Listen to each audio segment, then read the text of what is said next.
તો જય દ્વારકાધીશ મિત્ર, હું છું કૃષ્ણા આહિર ને આજે છે આપણો લર્ન ટ્રેડિંગ ફ્રોમ ઝીરો નો ક્લાસ 3. તો અગર તમે ક્લાસ 1 ને ક્લાસ 2 નથી જોયો તો તમને આમાં કઈ ટકો નહીં પડે. તો મારી તમને બધાને પહેલા તો એ રિક્વેસ્ટ છે કે પહેલા તમે ક્લાસ 1 અને 2 પ્રોપરલી જોતા આવો, પ્રોપરલી સમજી લો, કેમ કે આમાં હું અમુક નામ લઈશ કે બેઝ કેન્ડલ, એક્સાઇટિંગ કેન્ડલ, તો તમને ખબર નહીં પડે કે આ શું વાત કરે છે. એટલે એ વસ્તુ બે બે ક્લાસ જોવા જરૂરી છે, બરાબર છે. તો ક્લાસ 1 માં આપણે ટ્રેડિંગને સાવ બેસિક થી સમજ્યું હતું કે ટ્રેડિંગ વસ્તુ શું છે, શું કામ સ્ટોક્સના ભાવ અપ ડાઉન થાય છે, સ્ટોક્સ કે કોમોડિટી કે મેટલ્સ કે કાંઈ પણ વસ્તુ, ફોરેક્સની જે પેર્સ હોય એ બધું જનરલ વાત કરી હતી ટ્રેડિંગ વિશે. અને ક્લાસ 2 જે આપણે હતો, જે વિડીયો અપલોડ કરેલો જ છે, બધા જોતા આવજો. એમાં આપણે વાત કરી હતી ઝોન માર્કિંગની, ડિમાન્ડ ઝોન અને સપ્લાય ઝોન કઈ રીતે માર્ક કરવો હોય. તો હવે મેં તમને એ વિડીયોમાં કીધું હતું કે આપણે હવે નેક્સ્ટ વિડીયોમાં પ્રોપર એન્ટ્રી ક્યાં લેવી, સ્ટોપ લોસ ક્યાં રાખવો અને ટાર્ગેટ ક્યાં રાખવો એ સમજવાનું છે. એન્ટ્રી બહુ ઇમ્પોર્ટન્ટ વસ્તુ બને છે. જો તમે રોંગ જગ્યાએ એન્ટ્રી લેશો તો તમે લોસ તમારો પાકો જ છે, બરાબર. એટલે એન્ટ્રી બહુ ઇમ્પોર્ટન્ટ બને, પણ એન્ટ્રીથી હું એવું માનું છું કે એક્ઝિટ ઇમ્પોર્ટન્ટ બને. એક્ઝિટ એટલે કે કઈ રીતે ટ્રેડમાંથી નીકળવું, ક્યારે નીકળવું, ક્યાં સમયે, કેટલી ક્વોન્ટિટી પોઝિશન બુક કરી લેવી, એમ કેટલી ક્વોન્ટિટી કાઢી લેવી, એ વસ્તુ હું એથી પણ વિશેષ માનું છું. એટલે એ માટે મેં એક સેપરેટ વિડીયો બનાવેલો છે જે તમને મારી ચેનલ પર મળી જશે. તો એ જોઈ લેજો. એનું ટાઇટલ કંઈક એવું છે કે કેટલા કેપિટલથી ટ્રેડિંગ સ્ટાર્ટ કરવું, એમ. તો એમાં તમને આખું વિથ રીઝન કે કેટલા કેપિટલથી ટ્રેડિંગ સ્ટાર્ટ કરવું જોઈએ અને કઈ રીતે તમારે તમારો ટ્રેડ પ્લેસ કરવું અને ક્યાં તમારો પ્રોફિટ બુક કરવો, કઈ રીતે પ્રોફિટ વધારે આપણે હોલ્ડ કરી શકીએ, માર્કેટના મુવમેન્ટ કઈ રીતે મિસ ના થાય, એ બધી ચર્ચા મેં એ વિડીયોમાં કરેલી છે. તો એ વિડીયો પણ જરૂરથી ચેકઆઉટ કરજો. અને આમાં આપણે આ બધા વિડીયો કરતા લગભગ શોર્ટ વિડીયો રહેવાનો છે, કેમ કે આપણે માત્ર હવે આમાં એન્ટ્રી, સ્ટોપ લોસ ને ટાર્ગેટ જ શીખવાનું છે, જે આપણે ડ્રોઈંગ પર પણ શીખશું અને ચાર્ટ પર પણ આગળ શીખશું. આ પછીનો વિડીયો છે જે તમારા બધાની લગભગ મોસ્ટલી કમેન્ટ છે કે ટાઈમ ફ્રેમ ઉપર વિડીયો જોઈએ. તો આટલું બેસિક છે, આટલું આપણે શીખી લેશું ને પછી આપણે મોસ્ટ ઇમ્પોર્ટન્ટ વસ્તુ ટાઈમ ફ્રેમ જ બને છે. તો એ વિડીયો આને પછીનો ક્લાસ 4, તેમાં હું તમને બધા જ ટાઈમ ફ્રેમ, એ વિડીયો થોડો વધારે લાંબો રહેશે પણ તમને પ્રોપર ટાઈમ ફ્રેમ સમજાઈ જશે. એ પછી તમારે કોઈ દિવસ કોઈ પણની રીલમાં કે કોઈને પણ ડીએમ કરવાની જરૂર નહીં રહે કે પ્રોપર અમને ટાઈમ ફ્રેમ કયો, એન્ટ્રી ક્યાં ટાઈમ ફ્રેમ ઉપર લેવી. સાવ તમે કોઈ ઉપર ડિપેન્ડ નહીં થો કે અમારે એન્ટ્રી લેવી છે તો કોઈક અપડેટ આપે, અમને એન્ટ્રી સેટઅપ આપે તો લે. તમે તમારી રીતે પણ થોડો વિચાર કરી શકશો, તમારો મગજ લગાવી શકશો કે હા, આ ટાઈમ ફ્રેમ ઉપર આ ઝોન બને છે તો આની એટલી સ્ટ્રેન્થ છે, એ તમે સમજી શકશો, બરાબર છે. એ આપણે ક્લાસ 4માં ડિસ્કસ કરશું. આમાં આપણે અત્યારે બેસિક, સાવ બેસિક કે ક્યાં એન્ટ્રી રાખવી, ક્યાં સ્ટોપ લોસ રાખવો અને ક્યાં ટાર્ગેટ રાખવો એ નક્કી કરવાનું છે. તો પહેલા આપણે થોડુંક ક્લાસ 2 નું રિવિઝન કરીએ. ક્લાસ 2માં મેં તમને કીધું હતું પહેલા તો એ બે વિડીયો જોઈ જ લેજો પ્રોપરલી. અહીંયા તો હું તમને સાવ ટૂંકમાં કહીશ કે શું વાત કરી હતી આપણે. તો આ રીતનું આપણે જોયું હતું કે ડિમાન્ડ ઝોનના બે પેટર્ન બને. એક તો ઉપરથી માર્કેટ ડાઉન આવતું હોય, પછી બેઝ કેન્ડલ 1, 2, 3 ગમે એટલી ડઝન્ટ મેટર, બેઝ કેન્ડલ કોઈ પણ કલરની બેઝ કેન્ડલ બનાવે અને પછી માર્કેટ ઉપર જાય. તો આ ઝોન વધુ સ્ટ્રેન્થ વાળો છે. એનું કારણ પણ મેં તમને કીધું હતું, માર્કેટ ઉપરથી આવે છે અને આખું પલટાવી નાખવું એમાં વધુ પાવર જોઈએ, એના કરતા ઓછો પાવર જોઈએ. આમાં કે માર્કેટ આવે જ છે, ઉપર જ જાય છે, જસ્ટ થોડી બાયર સેલરની ફાઇટ થાય છે ને પાછું ઉપર કન્ટિન્યુ કરે છે. આ પણ ઝોન ઇમ્પોર્ટન્ટ છે, વેલિડ છે, બધું બરાબર છે, પણ આના કરતા આમાં સ્ટ્રેન્થ વધારે હોય છે. સેમ એ જ રીતે આપણે સપ્લાય ઝોનની વાત કરી હતી, સોરી. તો એ જ રીતે આપણે સપ્લાય ઝોનની વાત કરી હતી કે આ વધારે પાવરફુલ બને, કેમ કે માર્કેટ ડાઉન સાઇડથી અપસાઇડ જઈ રહ્યું હતું અને પછી સેલર ને બાયરની ફાઇટ થાય અને પછી માર્કેટ ડાઉન આવે. તો આમાં વધારે પાવર જોઈએ ને, આખા માર્કેટને ઘુમાવી દેવામાં જે પાવર લાગે એટલો માર્કેટ કન્ટિન્યુએશનમાં એટલો પાવર ના લાગે. આ બી વેલિડ છે, આ વધુ પાવરફુલ છે. તો તમને સમજાતું હશે કે આ બે જે પેટર્ન છે એ વધારે પાવરફુલ છે, આ થોડી ઓછી પાવરફુલ છે. પાવરફુલ તો બંને છે, ઝોન તો બંને વેલિડ છે. તો આપણે એન્ટ્રી ક્યાં લેવાની હતી એ તમને બેસિક મેં કીધું હતું કે જો આ માર્કેટ અહીંયા હોય તો અહીંથી પાછું અહીંયા આવે આ ઝોનમાં, એટલે આપણે એન્ટ્રી લેવાની. એન્ટ્રી એટલે શું કે તમારે ક્યાં તમારે પૈસા લગાડવા છે, બરાબર. સાવ ગુજરાતીમાં, સાવ દેશી ભાષામાં કહું તો ક્યાં તમારે પૈસા લગાડો. તો અહીંથી માર્કેટ જ્યારે અહીંયા આવે ત્યારે અહીંથી પાછું ઉપર જવાના ચાન્સ બને, કેમ કે આપણો ડિમાન્ડ ઝોન છે. અને શું કામ ડિમાન્ડ ઝોન કહેવાય ક્લાસ 2માં મેં તમને કીધું, બરાબર. અને સેમ એમ જ ડિમાન્ડ ઝોન હોય એટલે અહીંયાથી આપણે ઉપર સાઈડ જવામાં પૈસા લગાડવાના હોય. ઉપર સાઈડ જાય, અહીંથી ઉપર સાઈડ જાય આપણો ઝોન છે, પણ એક્ઝેક્ટ ક્યાં એન્ટ્રી લેવી ને એ આપણે આજના વિડીયોમાં શીખશું. અહીંથી આવી રીતે માર્કેટ જ્યારે ઉપર જાય, અહીંયા આવે પાછું ઉપર જાય ત્યારે એમાં આપણે પૈસા લગાડવાના હોય, બરાબર. અને આપણે ક્યાં આપણો પ્રોફિટ કાઢી લેવો અને સ્ટોપ, એને ટાર્ગેટ કહેવાય. અને સ્ટોપ લોસ કે ક્યાંથી આપણે આપણો લોસ બુક કરી લેવો, એને સ્ટોપ લોસ કહેવાય. કઈ રીતે સેટ કરવું એ હું તમને આગળ આ વિડીયોમાં સમજાવીશ ચાર્ટ પર જઈને. અને આપણે જે સપ્લાય ઝોન બનાવ્યો એ સપ્લાય ઝોન ઉપર માર્કેટ આવે એટલે આપણે ડાઉન સાઈડ નું ટ્રેડ લેવાનું, આપણે માર્કેટ નીચે આવે એમાં પૈસા લગાડવાનો હોય, એમાં આપણે પ્રોફિટ થાય, બરાબર. નીચે આવે એમાં આપણો ફાયદો હોય. તો માર્કેટ અહીંયા હોય અને પાછું આપણા જે સપ્લાય ઝોન ઉપર આવે એટલે અહીંથી આપણે એન્ટ્રી લેવાની હોય, સપ્લાય ઝોન ઉપરથી માર્કેટ ડાઉન જાય એમાં આપણી આવક થાય, બરાબર. આ જ રીતે સપ્લાય ઝોનમાં અહીંયા માર્કેટ આવે અહીંથી એન્ટ્રી લઈ લેવાની. આ મેઇન બેસિક વાત થઈ. એક્ઝેક્ટ આપણે ચાર્ટ પર સમય જતા તો એક્ઝેક્ટ કઈ રીતે એન્ટ્રી લેવી એ પહેલા હું તમને એક ડ્રોઈંગમાં સમજાવું, પછી હું તમને ચાર્ટ પર લઈ જાઉં, બરાબર છે. તો પેલા છે ને આ બધું સાઈડમાં રાખીને એક જ વસ્તુ લઈએ, એક્ઝામ્પલ તરીકે એક વસ્તુ પર જ આપણે ફોકસ કરીએ. એક જ મિનિટ હું આને સાઈડમાં કરી લઉં.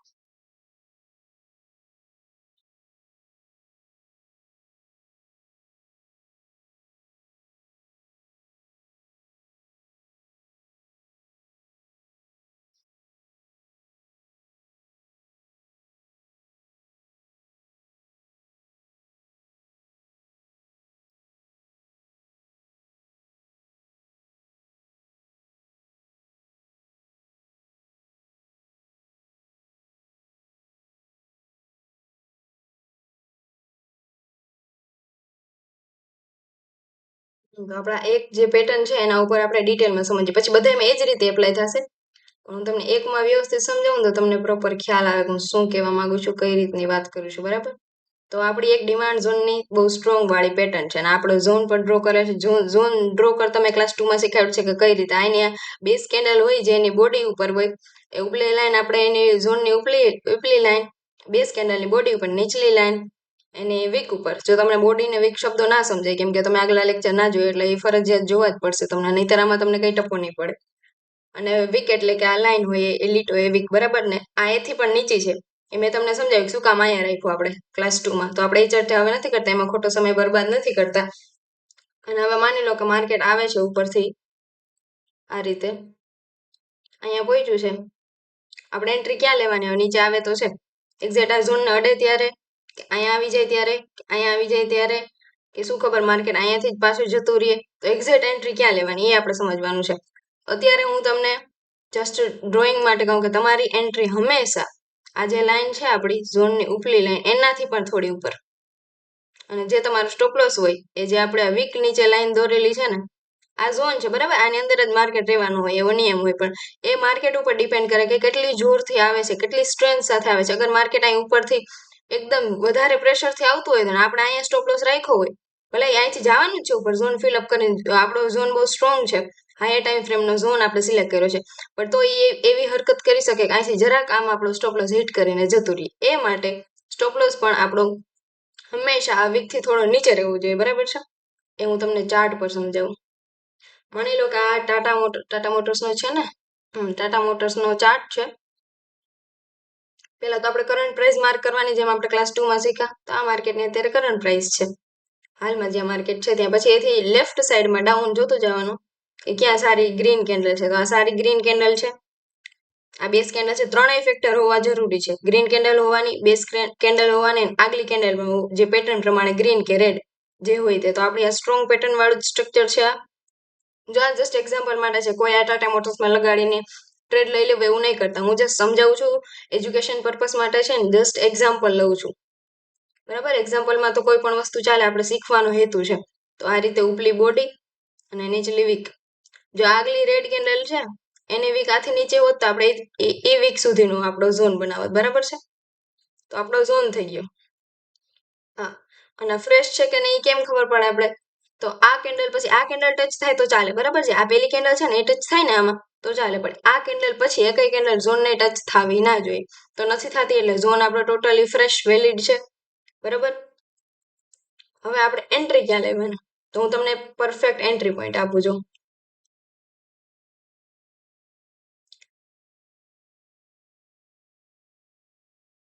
આ તમારો પરફેક્ટ એન્ટ્રી પોઈન્ટ બને 699.45 નો. કેમ કે અહીંયા બહુ બધાની એન્ટ્રી હશે, બધાએ જે લોકો ટ્રેડિંગ શીખે છે, જે લોકો કરે છે, એ લોકોની આ ઝોન ઉપર આ લાઈન ઉપર જ એન્ટ્રી હોય, બરાબર. એટલે તમે કદાચ અહીંયા એન્ટ્રી લીધી, અહીંયા એન્ટ્રી તમે સેટ કરેલી રાખી હોય ને કે મારે અહીંયા એન્ટ્રી લેવાની છે, અને માર્કેટ જો આ કેટલી સ્ટ્રેન્થથી આવે છે એ આવે ને, અહીંયા બધાના ઓર્ડર ત્યારે એક્ઝિક્યુટ થતા હોય એટલે તમને અહીંયા એન્ટ્રી ના મળી શકે, અહીંયા ક્યાંક મળે, બરાબર, આ વસ્તુ બની શકે. અથવા તો તમારે એન્ટ્રી એક્ઝિક્યુટ ના થાય, લેટ થાય, આપણે એન્ટ્રી મિસ થાય એવું બને. એટલે એનું આ સ્ટેજ ઉપર લેવાનું કારણ આ છે કે આપણે એન્ટ્રી મિસ ના થાય. જો એન્ટ્રી મિસ થઈ જાય એ આપણો લોસ નથી. બરાબર, ઘણા લોકો ફ્રસ્ટ્રેટેડ થઈ જાય કે મારાથી માર્કેટમાં એન્ટ્રી ના લેવાની. ઇટ્સ ઓકે, એન્ટ્રી મિસ થઈ જાય એ કોઈ લોસ નથી. માર્કેટ ક્યાંય નથી ભાગી જવાનું, એ રહેવાનું જ છે જિંદગીભર. આપણે જેમ વધુ શીખશું એમ વધુ કરી જ શકવાના છીએ આગળ. આજે નહીં તો કાલે આપણે ટ્રેડ મળવાનું છે, બરોબર. અને જેટલા ઓછા ટ્રેડ લેશો એટલે તમે જલ્દી પ્રોફિટેબલ થઈ જશો. તો આ તમારે એન્ટ્રી પોઈન્ટ બને. તમારા ઝોનથી થોડી ઉપર તમારે એન્ટ્રી લેવાની, અને તમારે તમારો સ્ટોપ લોસ ક્યાં રાખવાનો એવું તમને કહું. આ વીક છે, અહીં સુધી માર્કેટ આવવાનું છે. ઘણા લોકો શું કરે, એક્ઝેક્ટ આ વીકનો સ્ટોપ લોસમાં એટલી કંજુસાઈ કરે ને કે એક્ઝેક્ટ અહીંયા સ્ટોપ લોસ રાખે. એમને એમ થાય કે અમારા ઓછા પોઈન્ટનો સ્ટોપ લોસ રાખીએ એમ તો અમને ટાર્ગેટ વધુ 1:1, 1:2, 1:3 મળી શકે. એ શું છે, એ રિસ્ક રિવોર્ડ રેશિયો છે, જેની આપણે બહુ ડિટેલમાં, એ પણ બહુ ટાઈમ ફ્રેમથી પણ ઇમ્પોર્ટન્ટ વસ્તુ બને છે, એની પણ આપણે ચર્ચા આગળ કરશું. આમાં જેટલું બનશે એટલું બેઝિક હું તમને શીખવાડીશ, બરાબર છે. આ બેઝિક પોઈન્ટ અત્યારે ચાલે છે. આ બધા ક્લાસ કંટાળાજનક થોડા હોઈ શકે, કેમ કે હજી આપણે પ્રેક્ટિકલ પાર્ટ ઉપર નથી આવ્યા. જ્યારે એમાં આવશું ત્યારે તમને બહુ ઇન્ટરેસ્ટિંગ લાગશે. પણ આ પહેલા ફાઉન્ડેશન જરૂરી છે. કોઈ પણ વસ્તુ શીખો તો એનું ફાઉન્ડેશન, એનું જે બેઝ હોય એ વધારે જરૂરી છે. એટલે એ તમારે પહેલા શીખવું જરૂરી છે. પહેલા ભલે કંટાળો આવે, થિયરી છે આ, થિયરી ટાઈપ. એમ તમને પ્રેક્ટિકલમાં મજા આવે, થિયરીમાં મજા ના આવે. તો એ વસ્તુ છે, પણ તોય તમારે શીખવું તો પડશે. બેઝિક તો સાંભળવું જ પડશે તમારે. તો અહીંયા સ્ટોપલોસ ક્યારેય નહીં રાખવો. સ્ટોપલોસમાં કંજૂસી નહીં કરવાની. 1-2 પોઈન્ટ માટે માર્કેટ તમારો સ્ટોપલોસ હન્ટ કરીને જતું રહેશે. હવે આ તમને જો કેટલી સ્ટ્રેન્થથી આવે છે માર્કેટ, આપણે એના વિશે કાંઈ ના કહી શકીએ. આના વિશે આપણે ફિક્સ ના કહી શકીએ કે અહીંથી પાછું વળી જ જશે. આનામાં એટલી વધારે સ્ટ્રેન્થ હોય તો અહીંથી જરાક ઝોનની બહાર પણ નીકળી શકે છે, બરાબર. ઝોનની બહાર નીકળીને આવી શકે. અહીંયા સુધી આપણો સ્ટોપ લોસ, અહીંયા સુધી આવે તો આપણો સ્ટોપ લોસ બચી જાય. આ પોઈન્ટ સુધી તો આપણો સ્ટોપ લોસ બચી જાય. અહીંયા આપણે રાખ્યો હોય અને જરાક એ ઝોનની બહાર વયું જાય તો આપણો સ્ટોપ લોસ જાય જ. આપણે જે ડાયરેક્શન નક્કી કર્યું એ પ્રમાણે જાય, પણ આપણો સ્ટોપ લોસ લઈને જાય. આપણો તો લોસ થઈ ગયો ને, આપણા ડાયરેક્શન પ્રમાણે માર્કેટ જતું હોય. તો સ્ટોપ લોસમાં 1-2 પોઈન્ટ માટે ક્યારે કંજૂસી ના કરવી. એક્ઝેક્ટ સ્ટોપ લોસ અહીંયા રાખવું. જે તમારી આ બેઝ કેન્ડલની વીક અથવા તો આ કેન્ડલની વીક, જે તમે ઝોન દોર્યો હોય, જે વીક નીચે હોય એથી પણ જરાક નીચે. અને હું તો એમ કહું છું કે આજુબાજુમાં જો એવી કોઈ વીક હોય ને તો એથી પણ સેજ નીચે લઈ લેવું. જો આ વીક એથી નીચે બને છે તો હું અગર ટ્રેડ કરું, મારો પર્સનલ બિલીફ એ છે કે હું અહીંથી પણ નીચે રાખીશ. આ વીક થી સેજ નીચે અહીંયા રાખીશ. મને મારો સ્ટોપ લોસ મોટો થવાથી કોઈ પ્રશ્ન જ નથી, બરાબર છે. સ્ટોપ લોસ થી કોઈ દિવસ બીવાનું નહીં. સ્ટોપ લોસ માર્કેટનો પાર્ટ છે, અને તમારે પ્લેસ કઈ રીતે કરવો એ હું તમને કહું. અને ટાર્ગેટ તો તમારે પરફેક્ટ કઈ રીતે લેવું એ મેં તમને આગલા વિડીયોમાં કીધું છે કે ક્યાં તમારે કઈ જગ્યાએ તમારે ટ્રેડને ક્લોઝ કરવું તો તમને વધુમાં વધુ માર્કેટના મૂવ કેપ્ચર કરી શકો ને તમારો લોસ પણ ના થાય.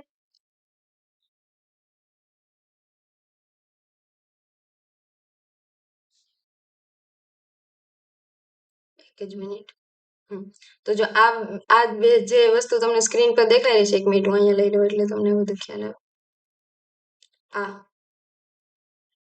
એમાં આ છે ઝોન દોરવા માટેનું છે સ્ક્વેર, એનો તમે ઉપયોગ કરી શકો. આ ટ્રેડિંગ વ્યૂ છે, બરાબર છે. ટ્રેડિંગ વ્યૂ ઓપન કરશો, કોઈ પણ ચાર્ટ ઓપન કરશો એટલે તમને આટલા ટૂલ્સ મળશે. આ છે એ આપણે જ્યારે અપસાઇડનું બાયનું ટ્રેડ લેવું હોય ત્યારે લોંગ પોઝિશન કહેવાય. આપણે જ્યારે ઉપરની સાઈડ જતું હોય માર્કેટ એ ટ્રેડ લેતા હોય બાય સાઈડનું, ત્યારે એને લોંગ પોઝિશન કહેવાય, લોંગનું ટ્રેડ લીધું એમ કહેવાય. અને આ છે શોર્ટનું. જ્યારે આપણે માર્કેટ ડાઉન સાઈડ જતું હોય અને આપણે ડાઉન જવામાં પૈસા લગાડ્યા હોય એને શોર્ટનું ટ્રેડ કહેવાય. તો આ શોર્ટ માટેનું છે, આ લોંગ માટેનું છે. અત્યારે આપણો ડિમાન્ડ ઝોન છે, તો ડિમાન્ડ ઝોનથી આપણે બાય કરવાનું હોય, મતલબ કે લોંગ કરવાનું હોય, લોંગની એન્ટ્રી લેવાની હોય. તો જો આને સિલેક્ટ કરવાનું, પછી જે તમારો એન્ટ્રી પોઈન્ટ છે ને ત્યાં રાખવાનું, આ રીતે, બરાબર છે. અને હવે જો તમારો સ્ટોપ લોસ મેં લાઈન દોરી છે એ પ્રમાણે રાખવાનો. અત્યારે તો ત્યાં જ છે, બરાબર. એ જ રીતે આવ્યું છે. અને જો આના ઉપર તમે તમારું કર્સર રાખશો ને એટલે તમને અહીં રેશિયો દેખાશે. આ 1:1 નો રેશિયો છે, મતલબ તમારે જેટલો લોસ રાખશો એટલો જ તમારો પ્રોફિટ થશે અગર તમારો ટ્રેડ સાચું પડે, માર્કેટ તમારા એનાલિસિસ પ્રમાણે ચાલે. તો માની લો કે તમે અહીંયા $20 રાખો છો, બરાબર, કે તમને $20નો લોસ પોસાય. હાલો 20 પણ નથી રાખતા આપણે, ખાલી $5 રાખીએ. અહીં $5 તમે રાખો ને તો અગર માર્કેટ તમારી વિરુદ્ધ જાય તો તમને લોસ $5 નો જ થાય. અહીં તમારે $5નો લોસ થઈ જાય ને તમારો ટ્રેડ આપોઆપ ક્લોઝ થઈ જાય. અને 1:1 એકનો રેશિયો, 1:1 નો રેશિયો એટલે કે તમને પ્રોફિટ પણ $5 નો થશે. અગર તમારો લોસ 5 નો, પ્રોફિટ પણ 5 નો. હવે એ રીતે આગળની વાત સમજીએ. હવે જો આ ઝોન છે, આ આપણે દોર્યું લોંગનું પોઝિશન.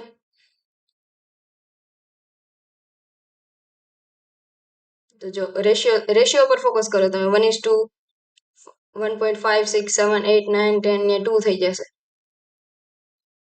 રેડી 1:2 મતલબ કે આ ડબલ જેટલું તમે અહીં રિસ્ક લ્યો એનાથી તમને ડબલ રિવોર્ડ મળશે. મતલબ તમે $5 લોસ સેટ કરો કે આ જગ્યાએ મારે $5 લોસ પોસાય, મને આ મારો સ્ટોપ લોસ છે અને સ્ટોપ લોસ કહેવાય, મને $5 લોસ પોસાય, ભલે આ ટ્રેડ મારું ખોટું પડે તો મને $5 મારા લોસમાં જાય તો ઇટ્સ ઓકે, હું એનાથી એગ્રી છું, બરાબર. અને મારું ટાર્ગેટ સામે એ બને છે 1:2 નું ટાર્ગેટ બને છે, મતલબ કે અગર મારો પ્રોફિટ થશે તો અહીંયા $10 થશે, ડબલ 1:2 માં આ વસ્તુ બને. તો ટ્રેડ ક્યાં લેવાય આપણે આગળ રિસ્ક રિવોર્ડમાં સમજવાના જ છે કે કઈ રીતે ટ્રેડ લેવા, 1:1 બેટર છે, 1:2 બેટર છે, 1:3 બેટર છે.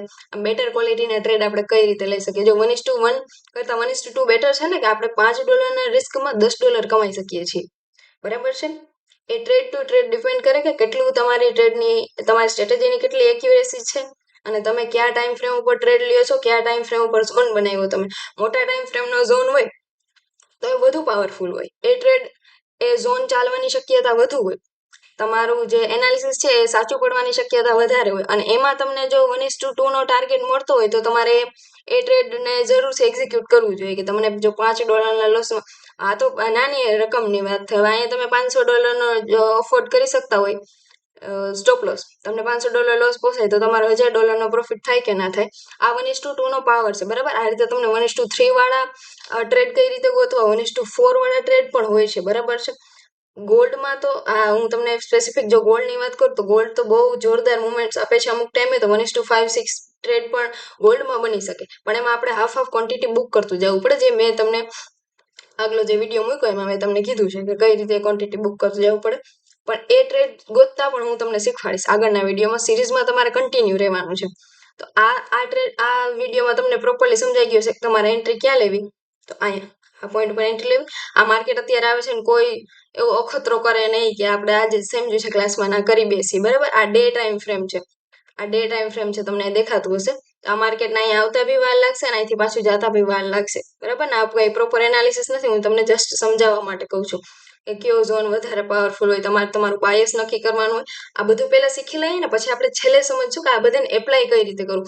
બધું શીખી તો લીધું આપણે, zone marking, entry stop loss marking, time frame પર કઈ જગ્યાએ કેવી રીતે લગાડવું, એ વસ્તુ આખી અલગ વસ્તુ છે, અને તમારી પ્રોફિટેબિલિટી એ વસ્તુ ઉપરથી જ નક્કી થશે કે તમારે એપ્લાય કઈ રીતે કરવું. ઘણા લોકોને બધું આવડે છે, ઘણું મગજમાં ભરીને જ બેઠા છે, અને આખું ટ્રેડિંગ કોન્સેપ્ટ, પ્રાઇઝ એક્શન, આ તે અઘરા વર્ડ્સ જે આપણે સાંભળાય ન હોય ને એ બધા એ લોકોને આવડે છે, પણ એ લોકોને એપ્લાય કરતા જ નથી આવડતું. માર્કેટ ચાર્ટ ખોલ્યો તો સૌથી પહેલા શું કરવાનું? તો સૌથી પહેલા તો આપણે આપણું બાયસ નક્કી કરવાનું હોય ને. બાયસ મતલબ કે આપણે બાય કરવું છે કે સેલ કરવું છે, એ કયા ટાઈમ ફ્રેમ ઉપર કરવું. પછી આપણે ઝોન દોરવાનો હોય, તો એ ઝોન કયા ટાઈમ ફ્રેમ ઉપર દોરવા. પછી ઝોન દોરી લીધા પછી આપણે આ રીતે એન્ટ્રી અને સ્ટોપ લોસ દોરવાનું હોય, મતલબ કે આપણે સમજવાનું હોય કે ક્યાં આપણે એન્ટ્રી લેશું, ક્યાં આપણો કેટલો લોસ આપણે પોસાય ને એ બધું.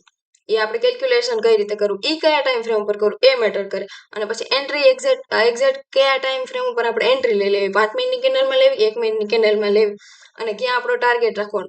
આ બધી મોસ્ટ ઇમ્પોર્ટન્ટ વસ્તુ બને, પણ પહેલા એક એક વસ્તુ અલગ અલગ સેપરેટલી શીખી લેવી માં વધુ ચાલાકી કહેવાય. કે આપણે એક એક વસ્તુ પહેલા નિરાતે સમજી લઈને પછી બધું કમ્બાઈન શીખીએ. તમે ડાયરેક્ટ એ પોઈન્ટ ઉપર જમ્પ કરો ને તો તમારા મગજમાં ખીચડો થઈ જાય, કાંઈ ના સમજી શકો. એટલે પહેલા સેપરેટલી એક એક પાર્ટ સમજી લ્યો. આ વસ્તુ છે, આ બધું મેં શીખી લીધું, હવે એને એપ્લાય કઈ રીતે કરવું એ એક આપણે સેપરેટ વિડીયો બનાવશું જેમાં આપણે પ્રોપર એન્ટ્રી લેશું, બરાબર છે. તો આજના વિડીયોમાં એટલું જ રાખીએ. લાઇક શેર સબસ્ક્રાઇબ કરવાનું ભૂલતા નહીં, અને સારી એવી કમેન્ટ પણ કરી દેજો. તમારી એક કમેન્ટથી મને ઘણું બધું મોટિવેશન મળે છે, બરાબર. આ વિડીયો બહુ નાનો હતો કેમ કે આમાં મારે કંઈ ખાસ સમજાવવાનું નહોતું, મારે તમને એન્ટ્રી અને સ્ટોપ લોસ સમજાવવાનું. ભલે મારી માટે કદાચ આ વાત નાની હોઈ શકે કે જે લોકો ટ્રેડિંગ કરતા હોય એ માટે વાત નાની હોઈ શકે, કે બસ વાત એટલી જ છે કે અહીંયા આ ઝોનથી થોડો ઉપર ટાર્ગેટ રાખવો અને એથી એન્ટ્રી રાખવી, અને સ્ટોપ લોસ આથી થોડો નીચે રાખવો. પણ જે લોકોનું ટ્રેડિંગમાં નવા છે એ લોકોના ટૂલ યુઝ કરતા પણ ઘણા ના આવડતું હોય. કે મેં જ્યારે સ્ટાર્ટ કર્યું ત્યારે આપણે થોડું સપનું આવે કે આ આવી રીતે લગાડાય, આ ગ્રીન શું છે, રેડ શું છે, ના ખ્યાલ આવતો હોય. એટલા માટે મને આ જરૂરી લાગ્યું કે મારે એકદમ બેસિકથી કેવું જોઈએ, એટલે મેં આ વિડીયો બનાવ્યો છે, બરાબર. તો એન્ટ્રી તમારા ઝોનની પહેલી લાઈનથી થોડી ઉપર, ને સ્ટોપ લોસ એથી જે તમારી લાઈન છે જેટલું તમે એન્ટ્રીમાં ગેપ રાખ્યું છે એથી ઘણો વધારે ગેપ, ને ગેપ કઈ રીતે રાખવો વીક પ્રમાણે એ પણ મેં તમને સમજાવી દીધું. તો હવે આગળના વિડીયોમાં આપણે ટાઈમ ફ્રેમની ચર્ચા કરશું અને એ પછીના વિડીયોમાં મેં તમને જે રિસ્ક રિવોર્ડ સમજાવ્યું ને કે $5નો લોસ રાખો તો તમને 10નો ટાર્ગેટ મળી શકે એ આપણે એથી પણ નેક્સ્ટ વિડીયોમાં ચર્ચા કરશું બરાબર છે. તો આજ માટે એટલું જ રાખીએ. Thank you so much.